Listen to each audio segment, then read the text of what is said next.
Hey everybody, welcome to a Wednesday edition of the Box Seats. I'm your host, Frank Holder, sitting here with comedians who've been in the comedy game for a long time, from comedy specials to comedy films, comedy commercials, comedy festivals, everything related to comedy as far back as, since Def Comedy Jam. These guys have been in the game for a long time. That's talent, that's Fig, and this is the show now where they're getting ready to jump in something called the Box Seats, where it's comedy with some sports. So first of all, gentlemen, how you doing today? It's been a big day in the regular world, talent. Big day in the regular world, bro. It's a big day. I'm in the Georgia state of Georgia. That's how I feel. How about you, Fig?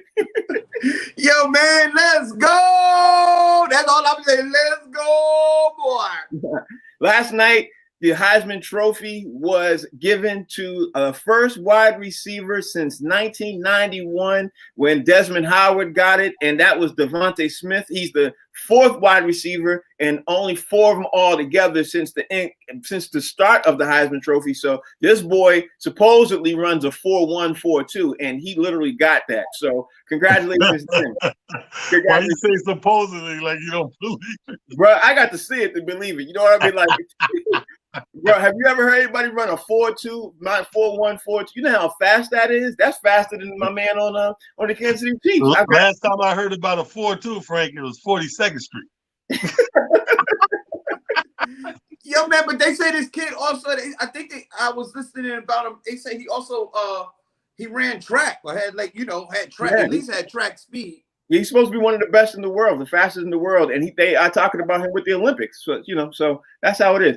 Anyway, we always have a COVID report, and this is pretty funky because for today's COVID report, Nick Saban's daughter apologized for a tweet when she accused Ohio State of using COVID-19 as an excuse to postpone the college football title game, so Justin Fields basically can heal up and be able to play. Now, my question is basically, the game is about to get, they're having discussions about the game getting postponed and things like that. It's scheduled. It's basically supposed to be on schedule and everything else. Now, it's supposed to happen, but there have been people who've been supposedly contacting and been in close parameters of people who have COVID. So my question to you right now is, what you think, Talon? Do you think that the game is going to go, or what you think? You think the game's not going to go? What do you think? Well, I think that the game, the show must go on. You know what I mean? Because it's what are we dealing with here? Are we dealing with rumors and innuendo? Or are we dealing with fact of other people who may have tested positive? You know what I mean? Mm-hmm. That makes a big difference to me because you could say, "Oh, I thought I was around somebody." That may have COVID, but they come back negative, and you cancel a whole game, an important game, because of what you thought, an innuendo, but not necessarily. So I think it comes down to testing, man.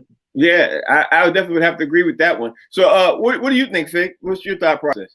I'm just really like blown away about Talent talking about something about in your window. I'm like, you ain't got no business in my window, Talent.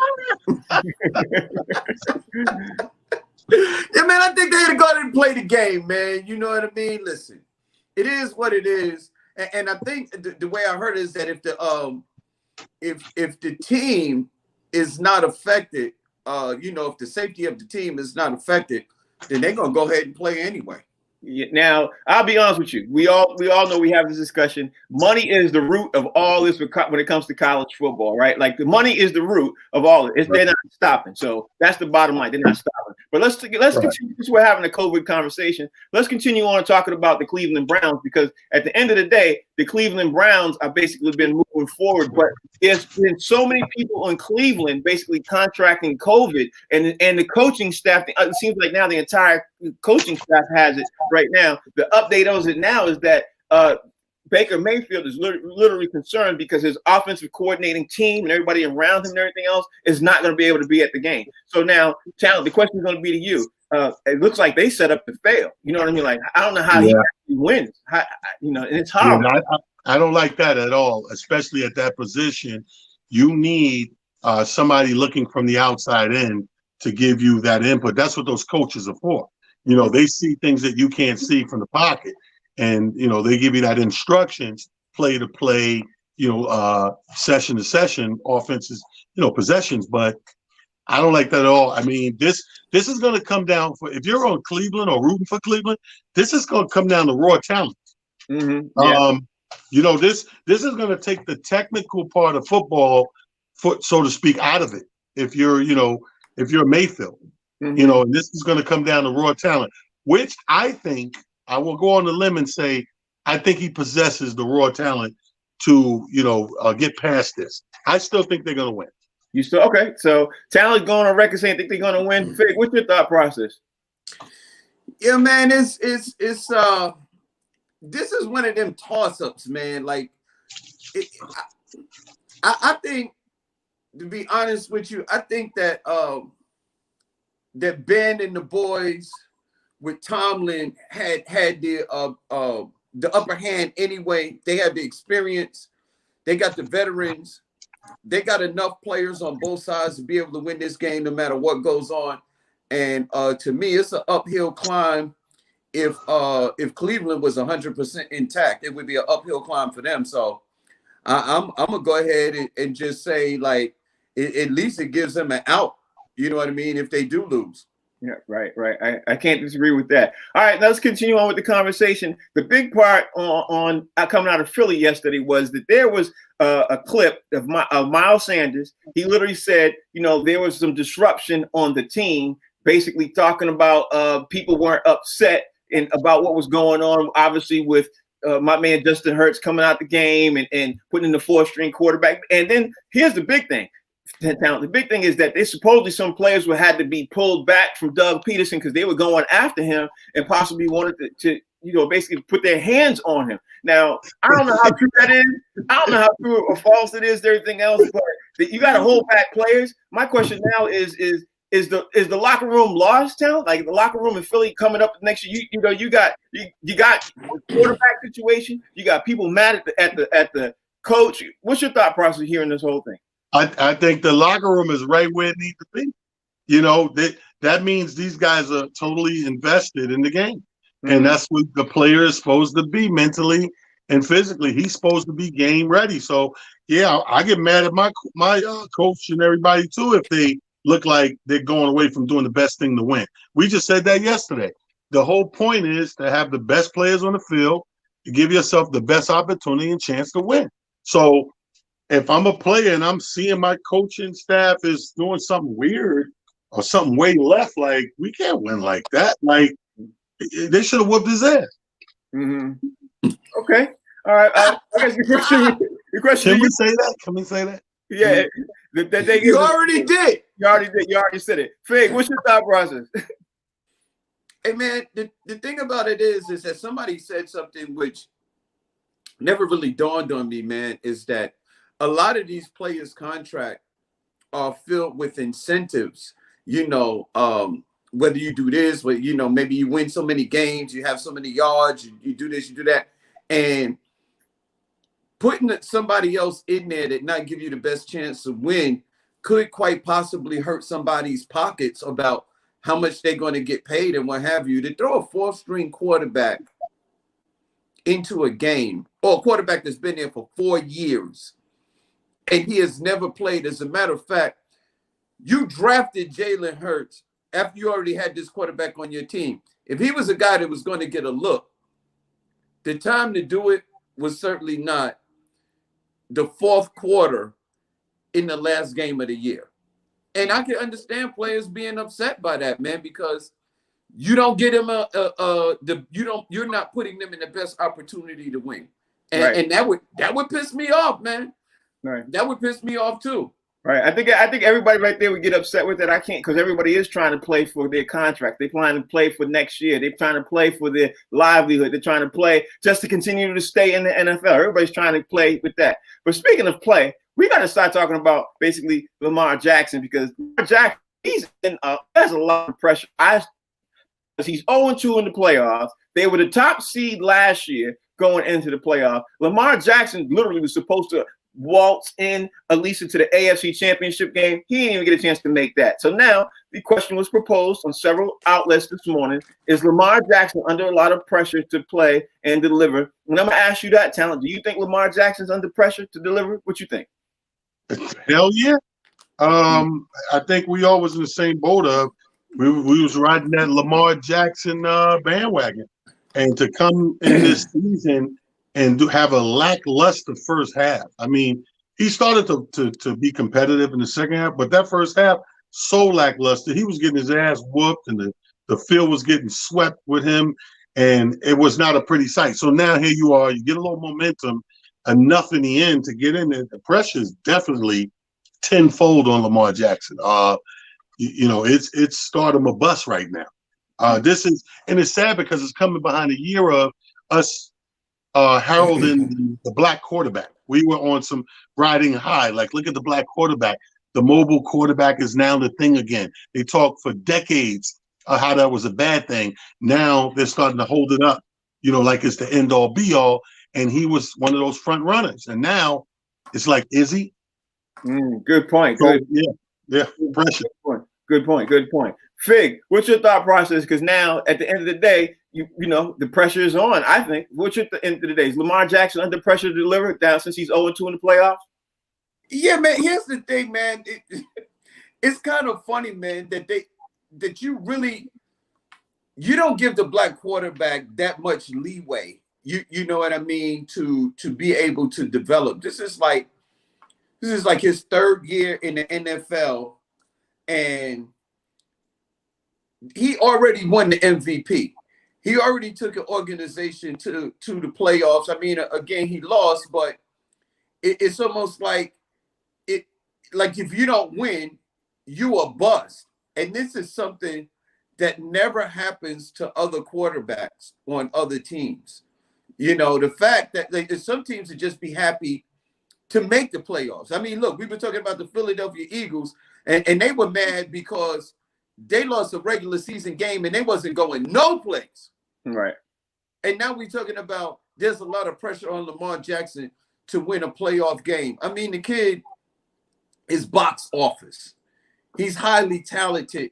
He's got skills. His passing game needs a little work. But like what happens if they don't win? This is the end of his career. There's so many more players that's going to be better than Lamar Jackson. I mean, it's just ridiculous. Mm-hmm. I mean, the pressure is definitely coming from the outside, and it seems like it's coming from the powers that be. And unfortunately, it's all on the black quarterback to produce at a high level.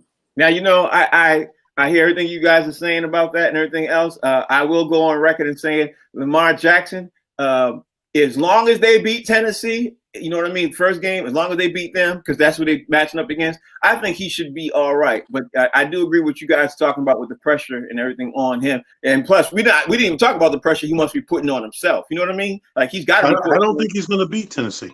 And I think that's going to be a big blow to him. Like, again, you just made a good point, Frank. Like, we got a certain amount of pressure as fans and people watching from the outside. The individual has to be putting a ton of pressure on himself. Right. And I think a loss to Tennessee is going to make that might be the deal breaker. We don't know if we're going to see Lamar Jackson as we know him, Fig. If he's one and done, I don't know. Yeah. That's crazy. I would see if Tennessee was a scrub team or they came out of a scrub conference or something like that. It's not like the NFC East. You know what I mean? If they were playing, if they were playing the Washington football team, I can see that. Tennessee is a good team, and they got probably, arguably, right now this year, the best running back in the NFL.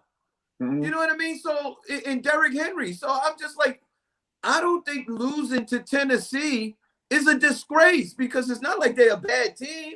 Tennessee is really good. I mean, they got a winning record. They ran over a lot of teams this year. So I don't think there's no shame in losing that game to Tennessee if they lose. Yeah, that's a good point. If they lose. Now, we all know Baltimore's been winning. I think they're on a 5-game winning streak. So we'll see. It'll be a good game to watch. Next conversation, I think, is going to basically be interesting to both of you guys because there has been now the GM is set in place. He's set in stone after they fired, obviously, Adam Gase. The GM, his job is safe, but he is now opened up to talking about a possible Sam Darnold trade. Now, I'm thinking that he's having these conversations because the draft is coming up, and as we all know, they're going to get number 2 in the draft, and they're going to get Justin Fields if they decide that that's the route that they want to do. So my question to you right now is should they trade for, and Sam Darnold? Should they keep him? What you think, Talent? Like, they have everything there. Like, I don't think they should trade him, but well, it is. We've been down this alley of conversation before. You don't trade Sam Darnold. You got enough picks in the next 2 years to stack the deck around this guy. This guy's proven. He's proven. So you go and you get what you need and you stack the deck and surround him with all the weapons he may need and protection he may need. And you rock out with that. You don't, to me, it's only been a few years. You don't, knock the castle down and rebuild a whole new castle because you don't know how that new castle is going to be. I don't know about you. If you look at the old cars, they get in a car accident, you got to tell somebody you was in an accident. That's how strong those old cars are. You ever see an old car? You ever see an old car hit a new car? The new car, total. The old car, the guy got to get out and tell you, man, I just crashed. You're looking at the car like, for real? He's like, yeah. You got an airbag? Airbag. We save lives with glove compartments. You know what I mean? Yeah. All right, so let me ask you the same question, Fig. What's your thought process, Fig? We have been talking about Sam Darnold. We have been talking about them possibly trading, but now since the Jets have made it official that they're open to listening, what's your thoughts on that now? Because you're a Jets fan. Actually, you're more of a Giants fan, but you get it.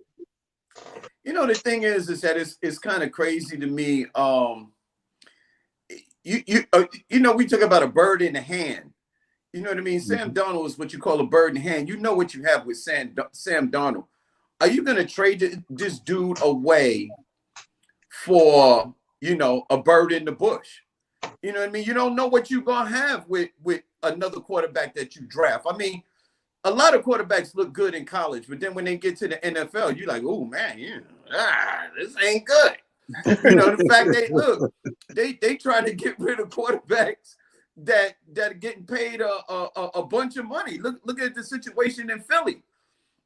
You just never know. You know what I mean? Until you put under that NFL pressure, you never ever know what you have. So, and the fact that Sam Darnold is not on a big contract, I think you have an opportunity to go out there and draft another quarterback and see what happens and still hold on to Sam Darnold just in case it doesn't go well. Honestly, I have to agree with both of y'all. I think they should keep him and not get rid of him. But it's the Jets, so you never know what the Jets are gonna. You don't know. Hey! What does that mean? I'm sorry. What does that mean? I'm sorry. All right, let's move the conversation along because we were talking about pressure with Lamar Jackson, and we were talking about pressure because the playoffs brings pressure to certain people, everything else. But now, I guess the question is Aaron Rodgers under pressure because he only has one Super Bowl win. He's had a lot of disappointments in the NFC playoffs going on in the playoff picture and everything else. He had a couple of seriously disappointing things with the Green Bay can't even get to the Super Bowl. You know what I mean? They can't even get there. So now, if you want to be an alpha dog and talk all that alpha dog smack and talk about you the best with the best and you only got one Super Bowl, you ain't even in the conversation. So is Aaron Rodgers now under pressure to get that Super Bowl ring and be able to deliver talent? What you think? Nope. Let me tell you why. If anybody that watches this guy play, I've said this. Y'all guys thought I was crazy at the beginning of the season. The scariest Aaron Rodgers that you can face is the one that looks like he's having fun out there. Mm-hmm. Aaron Rodgers this season is having fun out there. That's the scariest quarterback and the most deadliest quarterback in the game this season.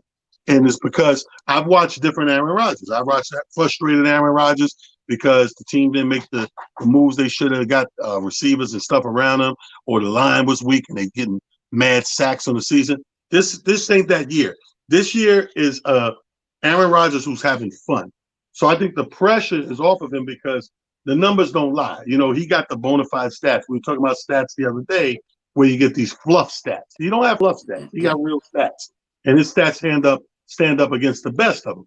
So I think that he's not under pressure, and he plays like that. He shows you when he plays, I'm not really under pressure. I'm having fun. High-fiving, smacking on the booty, laughing, helmet off. You know what I mean? Doing little Aaron Rodgers stuff that he does. So I think that the NFC and the Super Bowl, people, they're the ones to watch. No pressure. Okay. All right. Fig, what you think? You think Aaron Rodgers is under pressure? You think he is? Is he calm like what Talent said? What's your thought process? I think Talent with R. Kelly on us talking about my booty. My booty. My booty. Yo, man, listen. Everybody talking about Aaron Rodgers' talent, man. We know that he is supremely talented, but it seems like it's, unfortunately, the way things go is that you have to win in order to be up there with the greats, and having won with his talent is going to be it's going to be a demerit against his whole career if he never gets another one.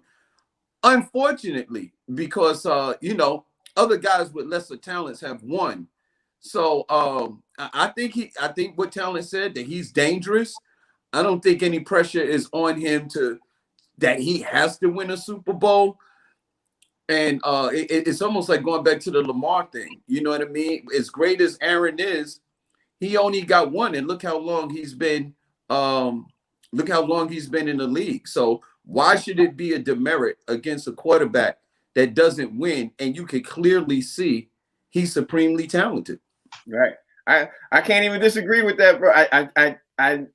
You guys, we are all on the same page this morning, man. I think we maybe we drinking the same coffee this morning. I don't know. But let me ask you guys about this one, because here's the next one that I heard some of it yesterday. I heard some of it today too, and I kind of got upset. So let me just throw it out there, let you guys first know. Jerry Jones had a conversation. He was talking to the sports, local sports station in Dallas, and he was talking about, he literally said on the air, Dak Prescott has more pressure, more leverage if he was on the team for like 6 to 10 years. He doesn't have as much leverage right now. He also said that, right now he's going to make the decision. He's going to basically evaluate. He's going to figure out, see what he wants to do with that. He can take all these long excuses about Dak Prescott and everything. And I kind of got upset. I'm like, you know what? But then a couple of commentators were agreeing with him. I'm like, okay, you guys are agreeing with what Jerry Jones is saying? I kind of lost my mind. Now, I know you heard the clip, Talent. I know Dak Prescott ain't been paid yet. The season's over for the Dallas Cowboys. They should be doing this right now. But after he said that, my thought process now is maybe they're not. Maybe they're looking to explore other options. So what's your thought process when you hear all this? But why is this? This should be no shock to any of us. I've been saying this about Jerry all year long, last year and this year. That's Jerry, man. Jerry's a shopper at the odd lot. All those little weird stores where you save money, Odd Lot, you know what I mean? The Dollar General, all of those stores. Those stores, Jerry's that guy. He's that owner. Yeah, I'm a billionaire, but I don't want to spend $10. Right. You know what I mean? He's one of those. That's how I got it, because I keep it. He probably wear flip-flops with a 3-piece suit. You know what I mean? So Jerry Jones, as soon as this guy gets hurt, I knew it. He already was doing it when he wasn't hurt. So I knew when he got hurt, it's like he's going to look at it half full instead of, half empty for himself. He's like, oh, this is great. He's injured. That means he should come begging me for what it is he wants, or he should be more flexible for what it is he wants and do it my way. That's what guys like that do. Cheap guys, they look at it their way. It's half full to them, half empty to you, when it's actually vice versa. You know what I mean? This is not a career-ending injury. It's a season-ending injury, but this is a guy that got footwork. This is a guy that got an arm. I can't even dispute that.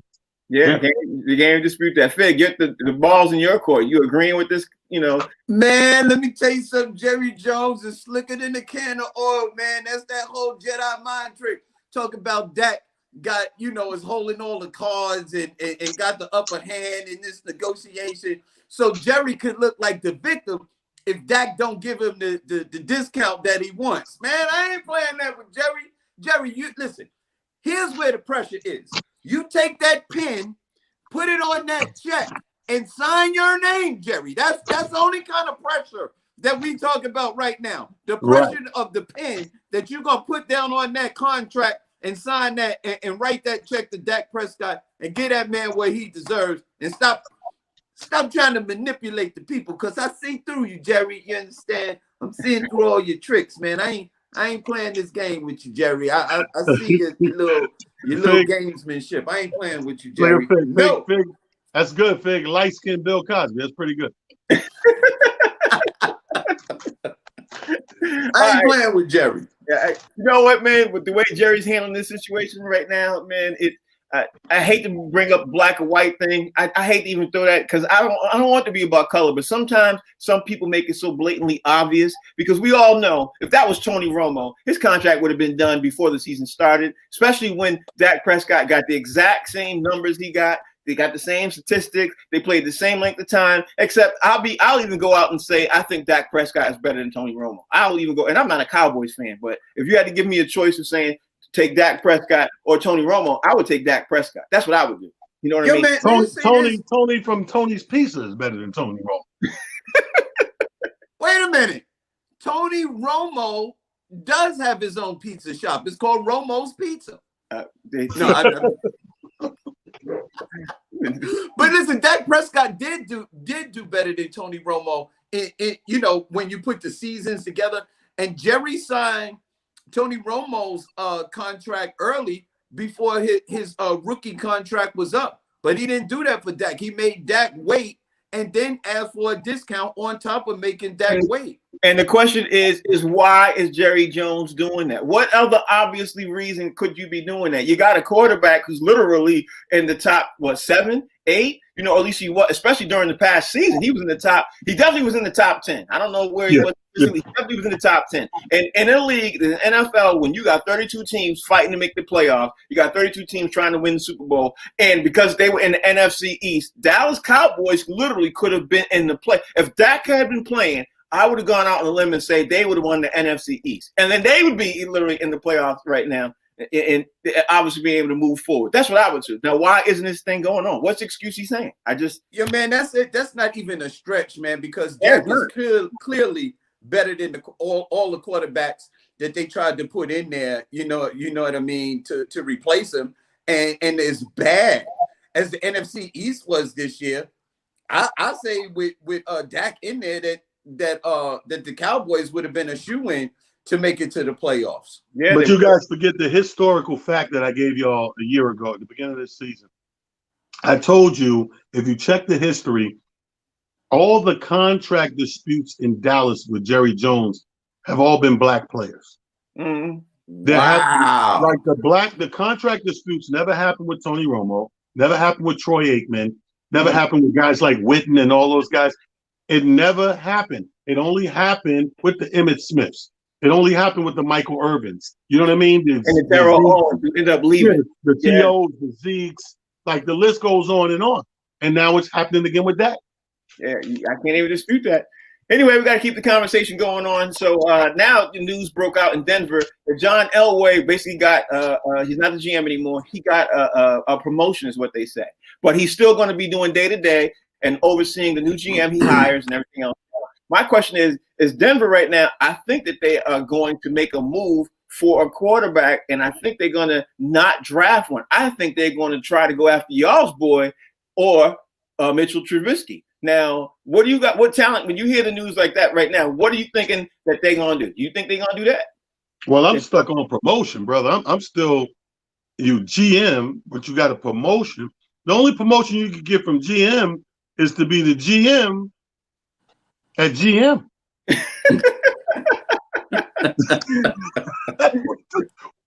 what promotion? Where did he go? Anyway, big fan of John Elway, one of my favorite all-time quarterbacks. I agree with you. It seems a little fishy.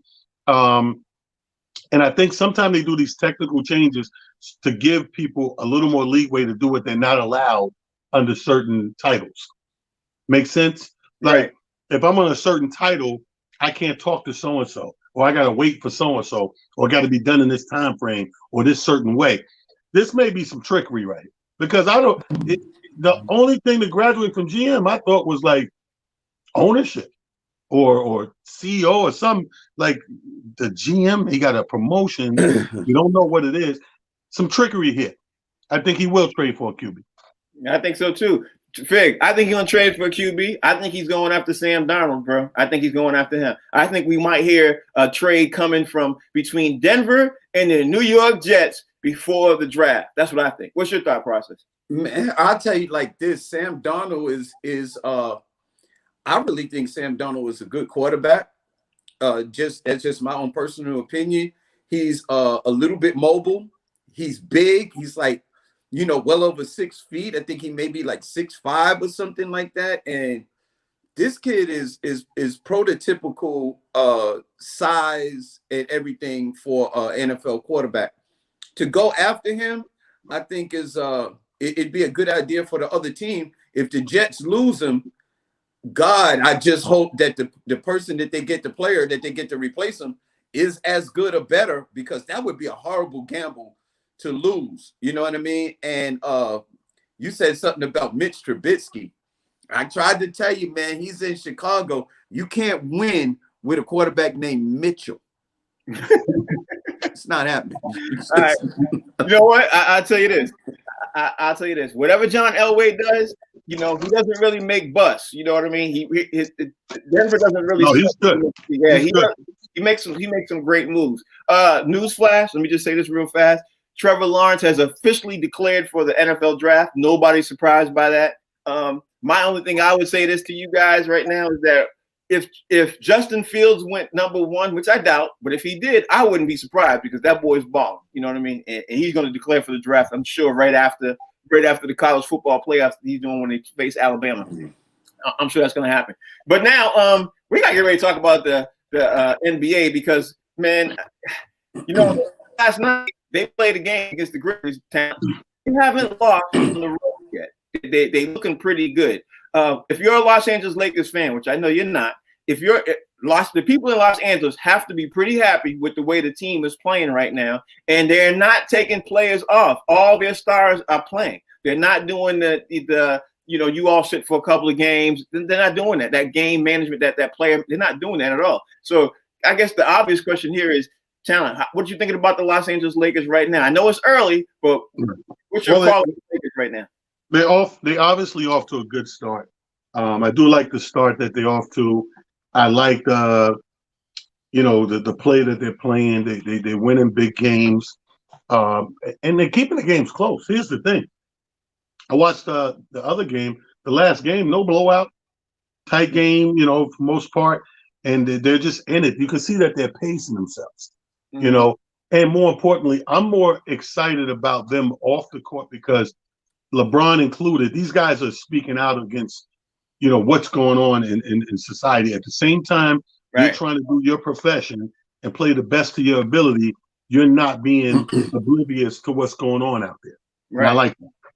Right. Fig, I guess the question falls on you now. Are the Lakers still the best team in the NBA? They sure look like it. I'll tell you this. I'm not going by their play, but I always go by to me, until you knock the champ off, they still the champ.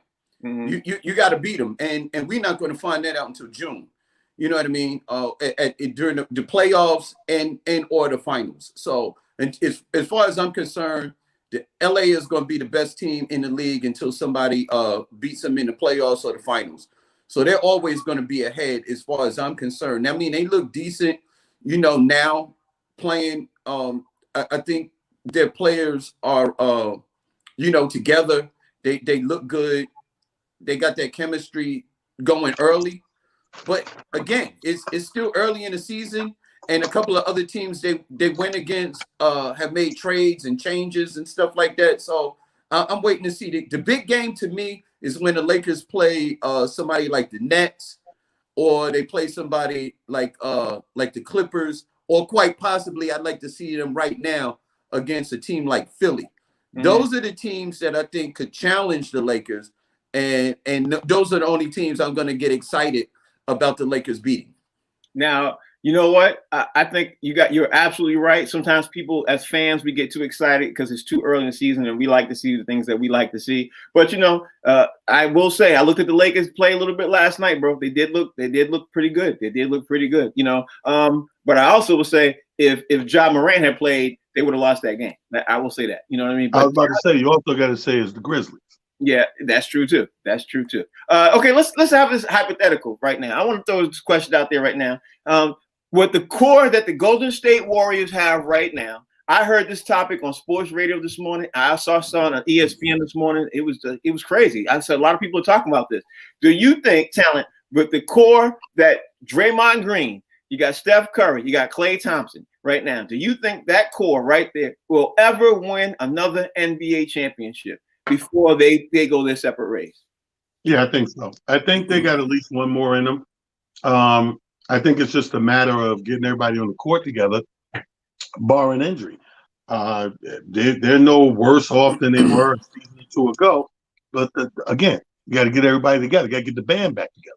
Once you get the band back together, these guys haven't missed a step. We've seen what Steph Curry do. We've seen Draymond. Draymond numbers don't lie. Everybody he's defended in the last 3-4 games, you could pretty much say he shut them down for what they're normally used to doing. And we already know what Klay can do. So these guys would have to lose a step for me to say otherwise. Because nobody's lost a step and what their specialty is and what it brings to the core of the Warriors, hell yeah, they'll get another title. Okay. All right. He said hell yeah. Fig, what you say?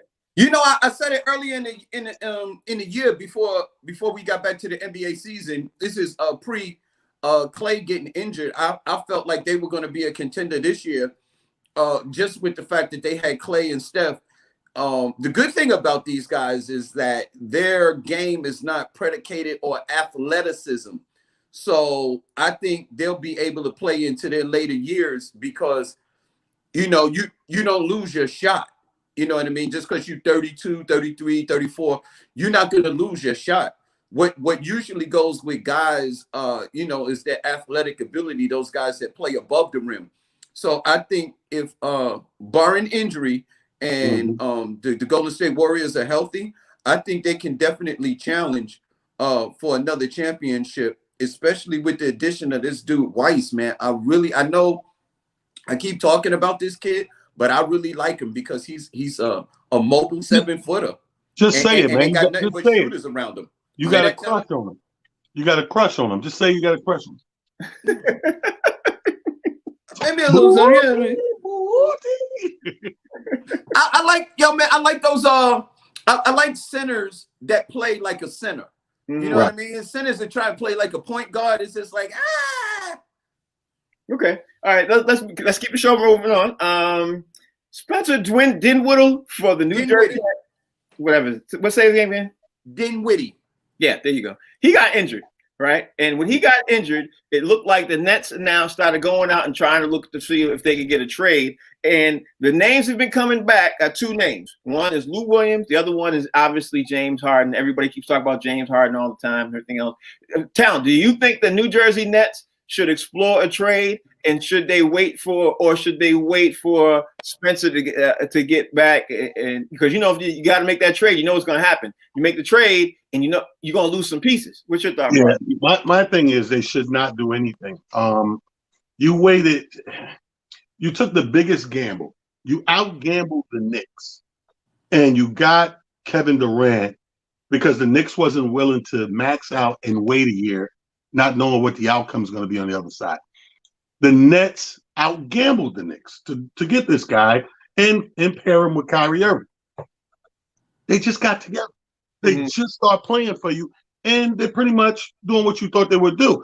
They got to put some more wins together, but they're doing what they want to do. Why would you? You didn't even get the gel of this team yet. Why would you make another trade to take a step back of trying to gel with another superstar scorer like a James Harden? That's going to take more gelling.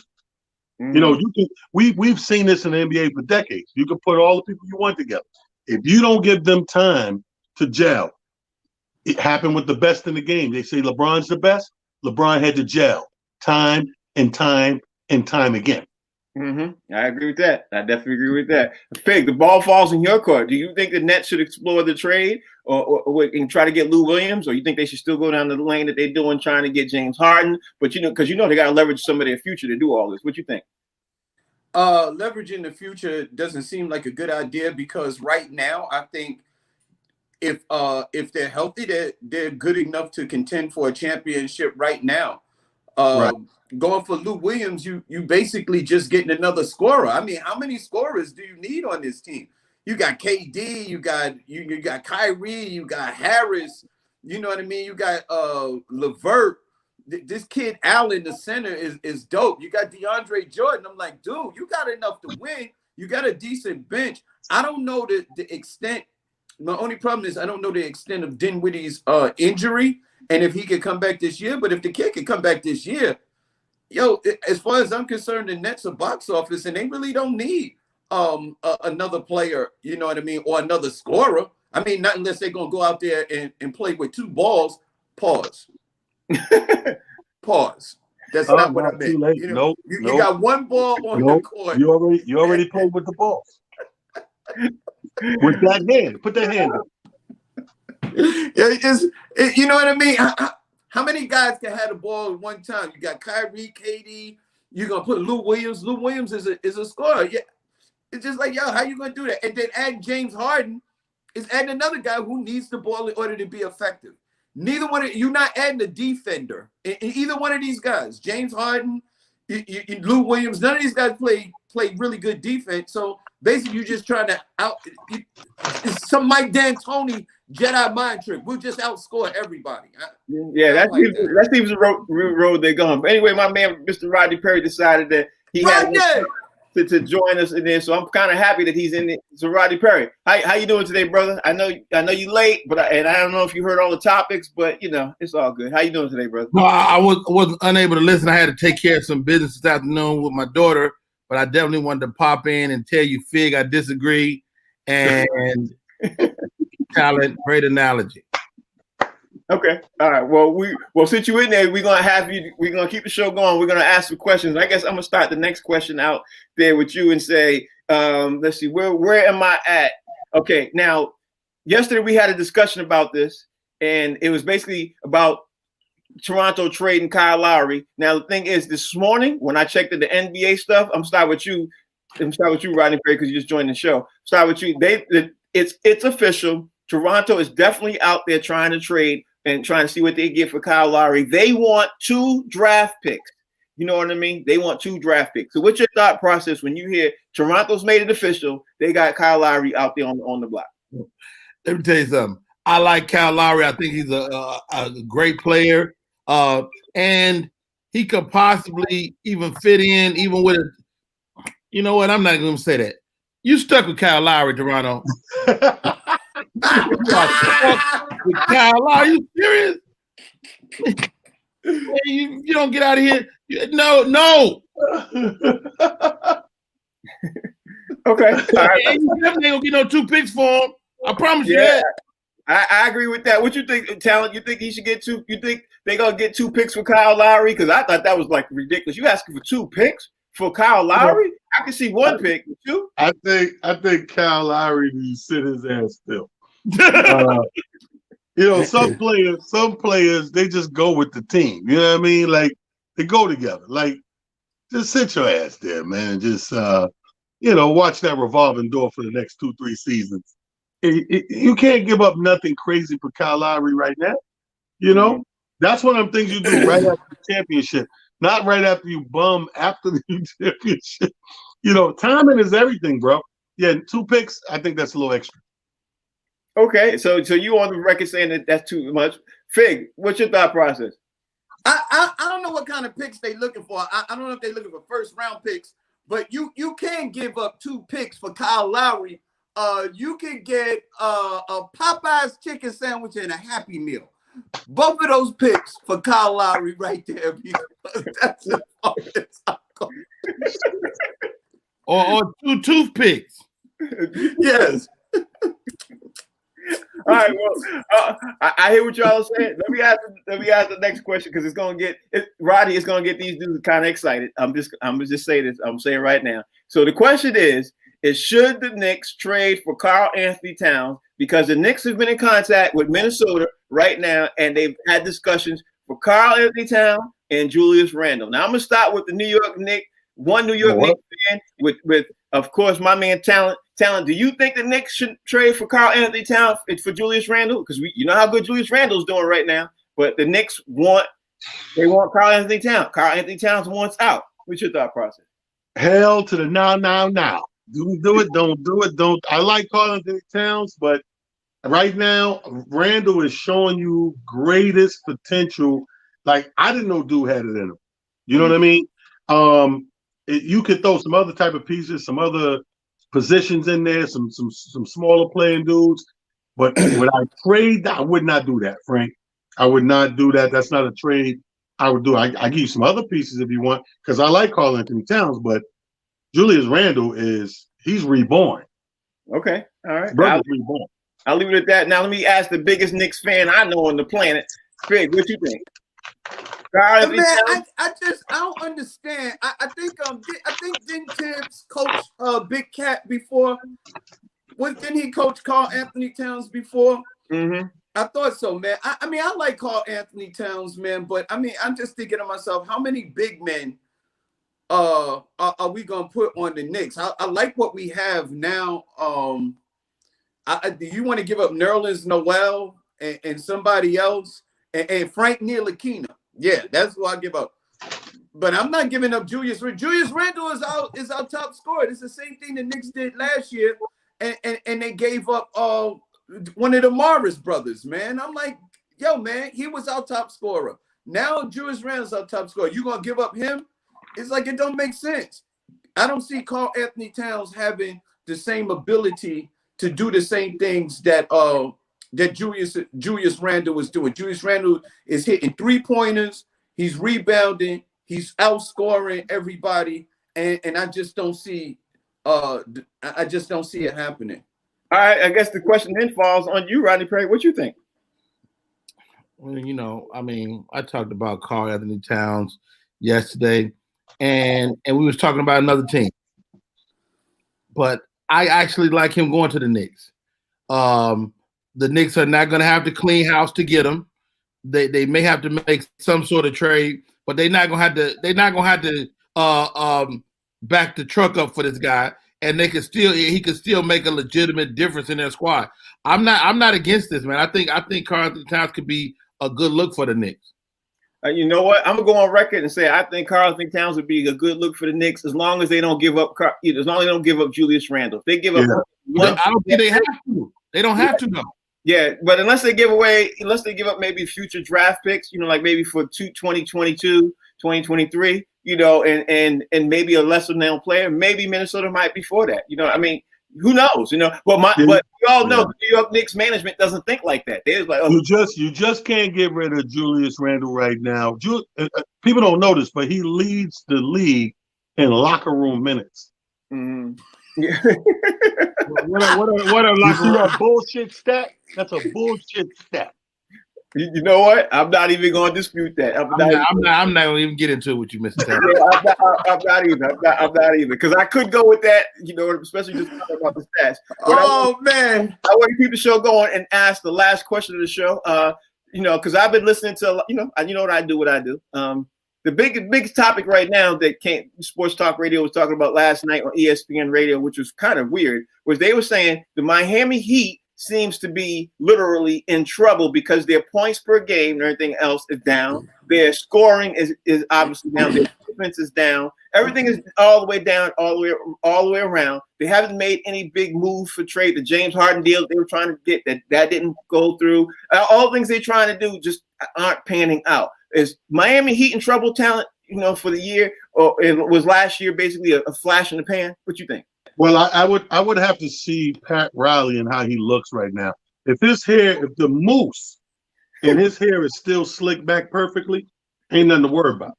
If Pat looks disheveled, you better worry. You know what I mean? But if Pat come out and he got the joint laid back, and he got the suit on, the pink tie, ain't nothing to worry about, bro. Trust what I tell you. I'm not worried about it. Even though you didn't get a bunch of pieces you may have been trying to get, they were good enough last year. You know what I mean? And I think that you're still, like Fig said, the people who got there last year are still the people to beat this year. Okay. Well, since Fig said it, what you think, Fig? I think Miami's just off to a slow start. They may have a little playoff or finals lag from last year. You know what I mean? Because the problem is, in order for Miami to be successful, those players have to play at the ultimate level. They have to play harder than anybody else. Miami can't mail no games in and be successful. So they got to play at ultimate level in order to win. And I think they're just off to a slow start. But I think, Miami's a really good organization. I think they'll be able to turn it on. I think so too. Roddy Perry, the question falls on you. What you think? Miami Heat in trouble. Yes. Miami Heat is in trouble. They've been in trouble. They got lucky in the bubble, and they took advantage of the perfect storm. And they were they're not the number one or number two in that division. So are they in trouble? I mean, they're in the same trouble they was in last year. Now, if they need a piece over there, a big piece. They need somebody to accompany their main guy, and they just don't have it yet. Go ahead, Frank. You know what I was gonna say? You know the reason why I don't think James Harden would work in Miami? Because Pat Riley and that organization don't give up those kind of concessions, those superstar concessions. Because, if we heard, that was one of the reasons why LeBron James got up out of there. You're not going to Miami and tell them when you're going to practice, what time the plane leaves, who could ride on the plane with you and stuff like that. Pat Riley, old school. He's not going for that. I don't think James Harden is going to fit with that organization, man. Well, they tried to trade James Harden for Tyler Hero, and Miami said no. So that tells you right there all you need to know. You got to practice in Miami. Yeah, and one thing Mariah said, sometime a hero comes along. Hold up, Frank. I got one question. I want to get a feel from all you guys. Frank, start with you. So the bids are in. They've been talking expansion teams, right? So 2 teams got the first 2 bids in. Seattle's want to get back in, and Vegas. You think those are 2 good cities, man? You start with me. I think Seattle's an amazing city because of well, we know that, yeah. Because I'm talking about because they already had a fan base that went to NBA games. I think that'll do very, very well for the NBA. But as we know, the NBA can't add one team without adding another team. They got to add 2 teams at the same time. I don't think Vegas is going to be great because the Vegas people will rely on people to go to the game. There's not enough population in Vegas that'll help sustain that team. And that team in Vegas is going to lose money consistently every year, unless they get a LeBron when people come into Vegas that they're going to want to see. That's what I think. But that's good. It's a great question. What you think, Rodney?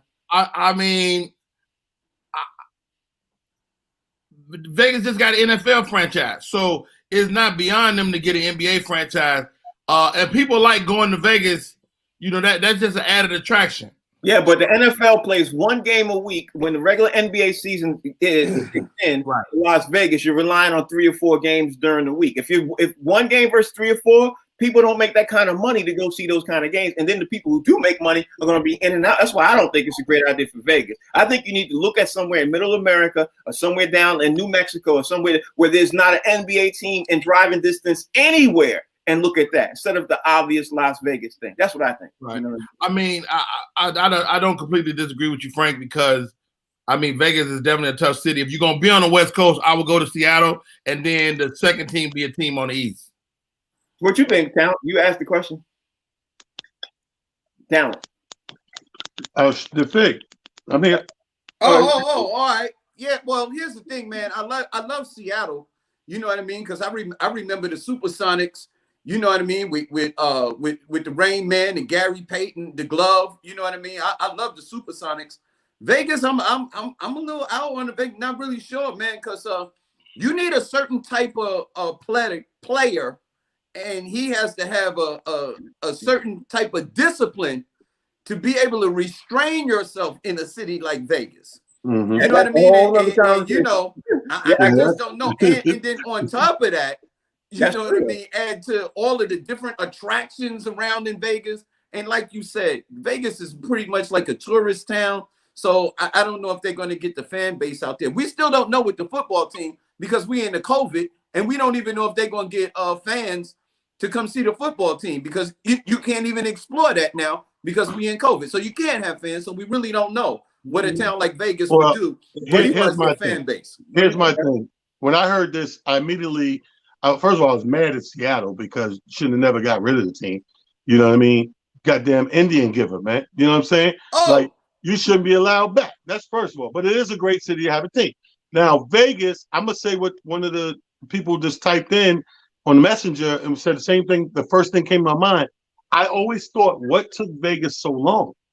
Vegas is the perfect city for an NBA team. You got to realize something. An NBA team don't need more than 25 to 30,000 people in the stands. Okay. To be a good game. Look how long we looked at Atlanta when they played in the arena that was too big for them. They played in the football arena. They built the basketball court in the middle there. They couldn't fill that shit. Yeah. Now the problem is, again, you know, it's a great question to ask, but the problem is, again, it's a tourist attraction town. When people come to Vegas, they're coming for one thing, and NBA games is not what it's going to be. They're coming to gamble, or they come to do whatever small business they got to do, but to go to a game, and on top of that, the game ain't going to be cheap to go to, you know, in Vegas. So I don't know. We can finish this conversation tomorrow because we got wrapped. We don't want to talk about what people do in Vegas, Frank. We ain't going to talk about that right now. Tell everybody out there how they can follow you, brother.